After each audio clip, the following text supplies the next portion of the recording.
Hello there, welcome to Mount Olive, welcome to 7 Minutes. What's the benefit of reading a daily devotion, going every week to church, or listening to A Touch of Life every so often?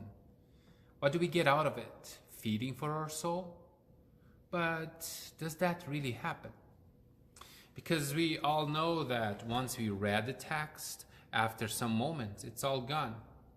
Some of the more remarkable phrases and texts may be held by our memory, but it is totally impossible to remember everything, even for the one who wrote them. Maybe in some moment of your life you have asked yourself about the necessity of attending church every week, or regularly at least, every week, to listen to the word, to sing praises, to pray. Ministers, pastors, and others say that this is to feed your faith. But does that feeding actually happen?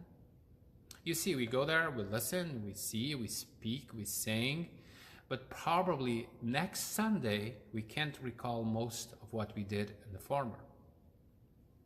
The question then that sometimes comes to mind is, how are we fed in our faith?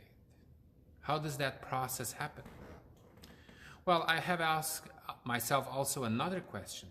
Is it a complete understanding of how it happens a requisite to the effectively feeding of my heart? Let's compare it to our bodily needs. Think of what you eat daily. Do you completely understand how bread, meat, fruits, French fries, hamburger, and desserts too, perform the feeding inside your body? Well, I would say that for the most of us, after what we ate passes down the throat and goes into your body, there ceases most of our knowledge. We can't explain exactly how, but all we know is that if we eat, that amount of food will sustain us for another period of time. And if you think beyond what science can explain what feeding does to our body, I would say mostly nobody can actually understand the entire process of feeding our body.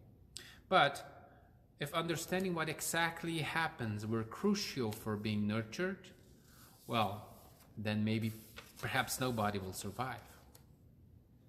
I don't want to mean here with this illustration that we should be spiritually ignorant and accept anything anyone says. But the point here is, just because I don't understand the process quite well, it doesn't mean that it's not actually and effectively happening, the feeding of our hearts through the Word.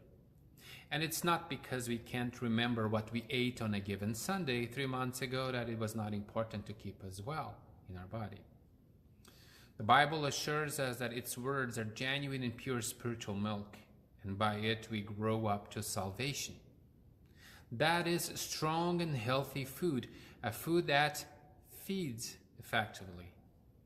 God acts in His word and wisdom and His sacraments that is quite a bit strange and mysterious to our minds, but well known to our hearts.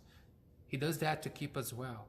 By faith we know that His awesome meal will always perform what it is designed for. Jesus says in John chapter 6, the Gospel of John, "For my flesh is true food, and my blood is true drink. Whoever feeds on my flesh and drinks my blood abides in me, and I in him." It's not speaking about Holy Communion here, but speaking about the faith that feeds on Him, which we find also in Holy Communion, that same faith. Now, even if we can't remember every message we hear, listen, and enjoy, better than trusting our memory, we can always place faith in Jesus, in His Word. He never forgets to give the food that we need for our soul. And if His feeding goes in a mysterious way, the results of it come in a marvelous one. This word is food and also a lamp to our feet and a light unto our path.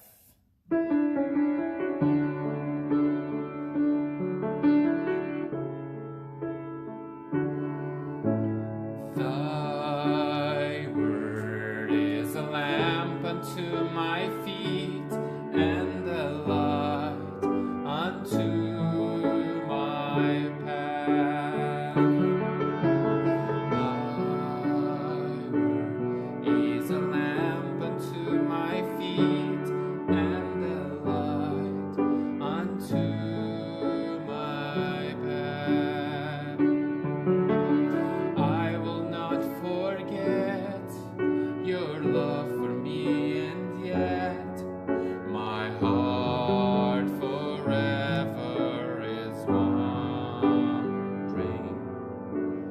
Jesus, be my guide and hold me to your side, and I will love you to the end. For thy word is a lamp unto my feet and the light unto my path.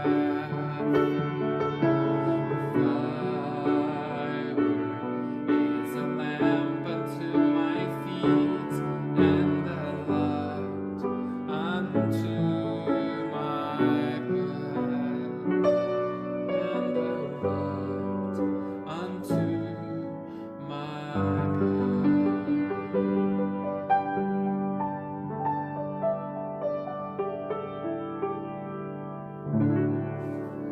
In these times we are all living in, remember there's always food for your heart in Christ. Even when we can't trust our memory, we can always trust His word. God's blessings to you.